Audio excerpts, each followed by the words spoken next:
কত ধানে কত চাল।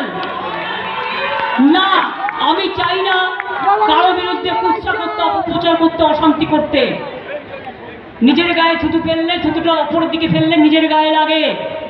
আমাদের দায়িত্ব শান্তি রক্ষা করা, আমাদের দায়িত্ব মানুষকে বিচার দেওয়া, আমাদের দায়িত্ব মানুষ যাতে স্বস্তিতে থাকে তার ব্যবস্থা করা, আমাদের দায়িত্ব বিচারের বাণী যেন নীরবে নাভিতে না কাঁদে।